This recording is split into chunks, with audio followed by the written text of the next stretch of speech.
भारतीय गांव के बाहरी छोर पर राजू नाम का एक लड़का हर दिन अपनी गाय चराता था। घंटों तक एक ही पेड़ के नीचे चिलचिलाती धूप और सन्नाटे को झेलना उसकी दिनचर्या थी। जब इंसान का दिमाग लंबे समय तक बाहरी उत्तेजना या स्टिम्युलेशन से कटा रहता है तो वो मनोरंजन के लिए बेचैन हो उठता है। इसी बेचैनी में अक्सर हम ध्यान खींचने के लिए ऐसे काम कर बैठते हैं जिनका कोई तर्क नहीं होता। इसी सन्नाटे को तोड़ने के लिए राजू ने एक योजना बनाई। उसने तय किया कि वो शेर आया चिल्लाकर गांव वालों की प्रतिक्रिया देखेगा।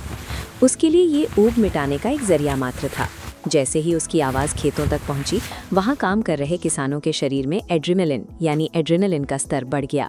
वे सब कुछ छोड़कर उस दिशा में भागे जहां से खतरे की पुकार आई थी। उस दोपहर राजू को पहली बार अपनी आवाज़ की ताकत का एहसास हुआ। उसने देखा कि एक झूठ बोलकर वो पूरे गांव की हलचल को नियंत्रित कर सकता है। गांव वाले लाठी डंडों के साथ पहुंच तो गए, लेकिन वहां कोई खतरा नहीं था। राजू को सुरक्षित देखकर उनकी घबराहट धीरे धीरे उलझन में बदलने लगी। जब राजू उन्हें देखकर जोर जोर से हंसने लगा तो गांव वालों का डर तुरंत क्रोध में बदल गया।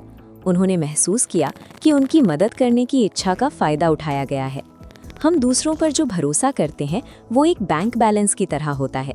इस एक मजाक से राजू ने गांव वालों के मन में जमा अपनी साख का आधा हिस्सा गंवा दिया था। लौटते हुए गांव वालों के लिए राजू अब मासूम बच्चा नहीं रहा जिसे सुरक्षा की जरूरत थी। अब उनके लिए उसकी आवाज़ एक अविश्वसनीय शोर बन चुकी थी। अगले दिन राजू को फिर वही बोरियत महसूस हुई। कल उसे जो ध्यान मिला था उसकी लत उसे फिर से वही गलती दोहराने के लिए उकसा रही थी। उसने एक बार फिर पूरे जोर से चिल्लाना शुरू किया। इस बार उसकी आवाज़ में पहले से भी ज्यादा नाटक और तीव्रता थी। गांव वालों को शक था, फिर भी वे दोबारा भागे।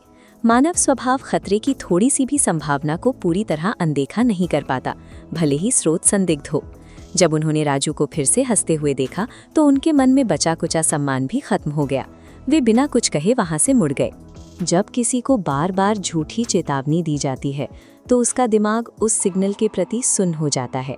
धीरे धीरे मस्तिष्क उस जानकारी को खतरा मानने के बजाय उसे शोर मानकर ब्लॉक करना शुरू कर देता है। गांव वालों ने सामूहिक रूप से ये तय कर लिया कि अब राजू की चीख पर कोई प्रतिक्रिया नहीं दी जाएगी। उनका सुरक्षा सिस्टम अब राजू की आवाज़ को पूरी तरह रिजेक्ट कर चुका था। उनके मन में राजू के लिए जो भरोसा बचा था वो अब शून्य पर पहुंच गया। राजू को लगा कि वो गांव वालों को बेवकूफ़ बना रहा है, लेकिन हकीकत में वो अपनी सुरक्षा की एकमात्र डोर अपने हाथों से काट चुका था। कुछ दिनों बाद जंगल में एक भारी सन्नाटा छा गया। दोपहर की उस खामोशी में हवा का बहना भी सुनाई दे रहा था। तभी झाड़ियों के पीछे से एक असली शेर निकला। उसकी आंखों में शिकार को लेकर एक डरावनी एकाग्रता थी। ये कोई मजाक नहीं था। राजू के हाथ पांव ठंडे पड़ गए। जिस डर का वो अब तक नाटक कर रहा था वो अब उसके सामने खड़ा था। उसका गला सूख गया और वो कांपने लगा। उसने पूरी ताकत से चिल्लाया, शेर आया, बचाओ। उसकी आवाज में इस बार वो असली दहशत थी जो किसी की भी रूह कंपा दे। आज राजू की हर बात सच थी, लेकिन उसके पुराने झूठ इतने प्रभावशाली थे कि उन्होंने आज की सच्चाई को पूरी तरह बेअसर कर दिया। गांव वालों ने उसकी चीखें सुनी, लेकिन उनके दिमाग ने तुरंत उसे एक और मजाक समझकर खारिज कर दिया। कोई भी अपनी जगह से नहीं हिला। राजू अपनी जान बचाने के लिए एक पेड़ पर चढ़ गया। वहां से उसने बेबसी में देखा कि शेर उसकी गायों को एक एक करके मार रहा है। उस पेड़ पर बैठे हुए राजू को उस पल अपनी सुरक्षा की चिंता से कहीं ज्यादा उस अकेलेपन ने डराया जो उसने खुद अपनी झूठ से पैदा किया था। जब शेर चला गया और राजू नीचे उतरा तो उसे समझ आया कि उसने क्या खोया है। शेर ने उसकी गायों के साथ साथ उसके उस अहंकार को भी खत्म कर दिया था जिसने उसे झूठ बोलना सिखाया था। सच्चाई वो पुल है जो हमें समाज और सुरक्षा से जोड़े रखता है।